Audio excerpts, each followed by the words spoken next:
Her the halo!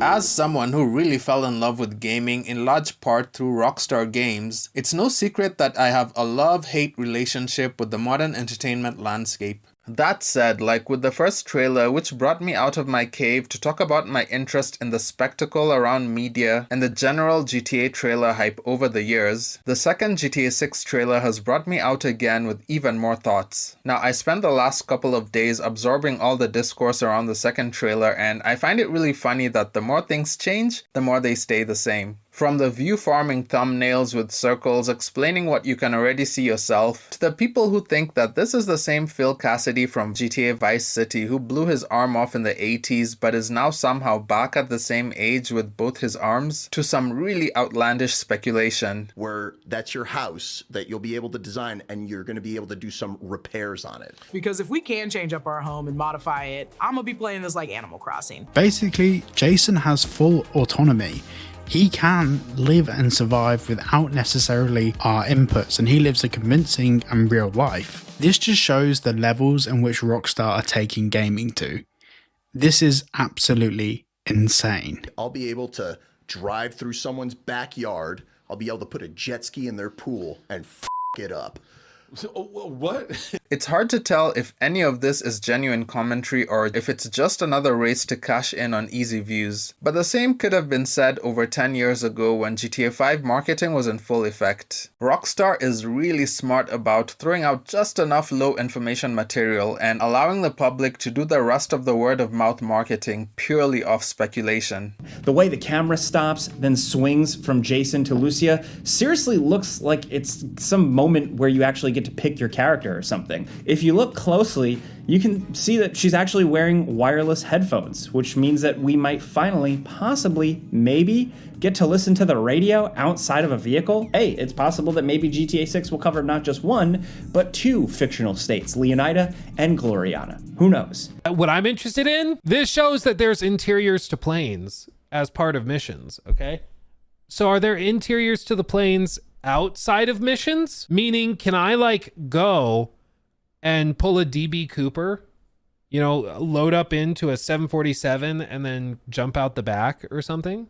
Be prepared to be pulled over by unmarked cars in the game, which... This is all speculation, you know, maybe you just get to... They sell their games as experiences and make you feel like you're about to travel to an exciting destination, then they let your imagination build up the rest of the hype. I mentioned this in my Trailer 1 hype video, but at the time of GTA 5 marketing, people were running with the notion that there will be fully destructible environments purely based off of one marketing shot, and others said that the Ballad of Gay Tony nightclubs were making a comeback due to one single shot from the GTA 5 trailer, and others thought that you would be able to do all kinds of jobs based on this one shot from a vineyard in the GTA 5 trailer, which was wholly irrelevant to the game, and there were so many other theories that came out from the screenshots. Now, I've played GTA 5 more than 5 times. That's a great game. But I gotta say that none of the stuff from the GTA 5 trailer is in the game at all. The NPCs don't interact with each other like this. Just the same as what's happening now. It's important to also note everything in this trailer could be a mini game or something I could destroy. I'm coming for chaos. Suffice it to say, Take-Two have learned that there is no need to fix their marketing strategy because it is clearly not broken. It works every single time like a charm. But aside from GTA San Andreas and the Red Dead Redemption games, GTA mechanics are never as deep as people expect that they will be. I made a video talking about the false freedom of open world games, specifically focused on bodily autonomy, and how GTA will sell you on activities only there in cutscenes and maybe only one mission, then restrict them from the rest of the exploratory sections of the game, and people will discuss them as some sort of win when they are kinda really not. That extremely scripted mission content may feel novel or interesting on a first playthrough like a blockbuster movie, but they become extremely tedious on your second playthrough. That's one of the reasons why I never played the GTA 5 story more than once, but I will come back to this. Some of the more amusing takes I've seen based on the material that has recently been released were that you'll be able to chill in and by the pool during your free roam gameplay, which I highlighted as a very cool feature in Everybody's Golf, but I don't expect it to be here. And others think that you'll be able to have all these yacht parties and visit some of these high-rise apartment buildings to hang out. While not completely discounting them as a possibility because I'm just another know-nothing speculator on the internet, same as them, but I would caution those particular people to temper their expectations. The reason why Rockstar will always get away with this brand of speculation, which is not afforded to a lot of media companies, is that their games tend to be technically leaps and bounds ahead of the industry. All is forgiven when you find other unexpected things that blow you away because they get to replace your previous expectations. While I'm not as easily impressed once I have the controller in my hand, I know 90% of the current younger GTA fanbase will be. But Rockstar Games managed to generate this level of brand equity because they had some truly amazing creative minds who pioneered some incredibly inspired games early on. But I would argue that among the hardcore fans, that equity took a slight hit with GTA 5 where they stumbled across an infinite money glitch in GTA Online. I say that as somebody that just didn't love GTA 5's campaign, right? GTA 5 is such a sophisticated game in terms of its scope and beauty, but it treats its players like children with this stupid, easy missions and its shitty jokes and lack of thought or effort from the player.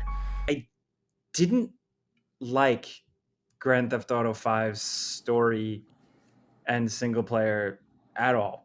Okay, interesting. That was when creativity and inspiration took a backseat to let's just get that money. Show me the money. Show me the money! But I will say, even with this video, and I'm sure some of you are thinking it right now, when you're not swallowed up in the hype of the big new fan favorite thing, a lot of people will attack you as they did to me many times in the past when I said I had concerns over what GTA 5 was going to be. And just for context, if you're not aware, the GTA 4 mission called 3-Leaf Clover, fashioned in the style of Michael Mann's movie called Heat, was a standout at the time, and so Rockstar said they would capitalize off that interest and make a game fully centered around heists. At the time, I instantly thought this was a very bad idea because, for one, the 3-Leaf Clover mission was amazing because it was in sharp contrast to the rest of the game. It actually felt like an event in a sea of regular missions, and two, having a full game just based around pulling the biggest heists is monotonous and just not that compelling. And when everyone's super, no one will be. And to add to that, doing those tedious heist setup missions where you needed to get the thing and the other thing before you could start the mission is honestly just terrible for replay value. But also, I had issues with the concept of 3 protagonists because I expected their stories to be shallow as a result of sharing one game across 3 people. This was largely informed by my enjoyment of the incredibly intricate journeys we went on as CJ in San Andreas and John Marston in Red Dead Redemption. You can only imagine how many people called me stupid for saying that, but the consensus from majority of the old school Rockstar fans says that I was right, and GTA 5 is widely considered the worst of the bunch from a narrative perspective, so go figure. The game is just really carried by all the kids who want to buy shark cards for GTA Online. I try to tell people all the time, stop defending these billion-dollar corporations because they have very highly paid lawyers for that and they do not need your pro bono services. But that's just the nature of fandom, I guess. So talking about this new trailer, let's get all the good stuff out of the way first. Visually, I always said that GTA went from having some of the worst graphics in the earlier games, like people with Lego hands, to currently setting the industry standard with their newer generation games. The older games were understandably set back due to the technical limitations of the earlier consoles, and do not let anyone lie to you that they looked as good back then because there is so much revisionist history these days. The graphics were always the weakest aspect of the earlier GTA games, but GTA 6 is honestly visually stunning from what they've shared so far. This is fantastic looking. It is a very beautiful, sunny depiction of Florida. The game looks really cinematic. It looks really fantastic, and that's particularly obvious. And I'm not even a graphics chaser, but credit where credit is due, they have picked up what worked from Red Dead Redemption 2 and they are continuing to move forward. Now, all that said, what have I seen in GTA 6 that could be a cause for concern? Asked nobody, but I will tell you anyway. In my San Andreas videos, I talked extensively about locations and how the story of the game needs to make you connect with every location on the map, because otherwise, like GTA 5, the game will feel hollow. You cannot be nostalgic about a place where you never made memories, regardless of how pretty it looks. The story just has to be great and lend significance to each location on the map, but that remains to be seen. Unless you're like 10 years old, once the novelty of the place has worn off, the only connection that will make the place feel special is the game's single-player story. If you think about your favorite GTA games, you only enjoyed the map because everything you got to do within them from a narrative perspective was so much fun. All the random streets, buildings, neighborhoods, and forests will hold significance because of the adventures you had there. And speaking to what we know of the story of GTA 6, Bonnie and Clyde is inherently not a very interesting concept, unfortunately. And if they try to spice it up with the death or betrayal of one of the two characters, that will likely affect the replayability of the whole game. Such twists in stories only really work the first time in most cases because of the shock factor, but pretty much everyone is expecting a double cross to happen at some point in the game. One of the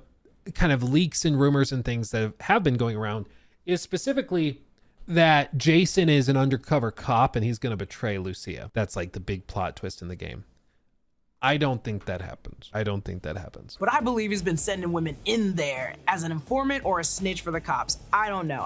How else would that prison guard kind of know him unless he kind of works for them? I just think. I'm not 100% sure. It might be wrong. Having a happy ending for both characters would probably be the most surprising thing if it were to happen. And probably the better idea. And speaking to the missions, which is an aspect I said I would return to, Nakey Jakey had a great viral video on how Rockstar Games took a turn towards robbing freedom away from players. I sincerely believe that Rockstar needs to look back at their first big hit, Grand Theft Auto 3, and remember why people fell in love with it in the first place. For me, it wasn't the boring-ass linear missions. It was the overwhelming sense of freedom to do whatever you want in a game world and have that world respond to your actions in an unexpected and dynamic way. I even touched on it on a stream about a year ago on Greg Owen's channel, which is a great channel. Go check it out.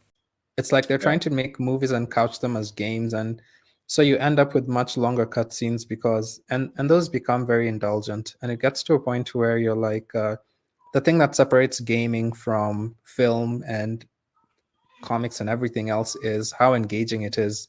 You're supposed to participate, you know. You're not supposed to be clicking through QTEs and watching a 10-minute cutscene and going back to a bunch of QTEs, because the only way they could tell this portion of the story was to make it look like a movie. And the only way to sell it like a movie is to put you through cutscenes and make you not play. So I also mentioned it even further back in one of my earliest videos, so clearly this is an opinion that I keep regurgitating because I feel very strongly about it. For some reason, all these big AAA releases are desperately trying to replicate movies. I made a video a few months ago talking about how graphics are being prioritized over creativity, and I got a surprisingly notable number of dislikes at the time, but everyone seems to share that sentiment today. Gameplay has become an almost secondary or even tertiary objective for these developers, with the primary objective being spectacle, cutscenes, quick-time events, and wrestling control and freedom away from the player. It doesn't fill me with a whole lot of optimism when I see these very scripted-looking scenes that appear to be from a mission because they seem choreographed to go a very specific way. Again, this doesn't bode well for replayability, unlike the earlier GTA games where you could tackle a mission any way you felt like because they were not so choreographed. You could switch up your approach several different ways because you are not playing on rails like in GTA 5 and in Red Dead Redemption 2. Several GTA 5 missions were just glorified cutscenes with the illusion that we were in control if we're being honest.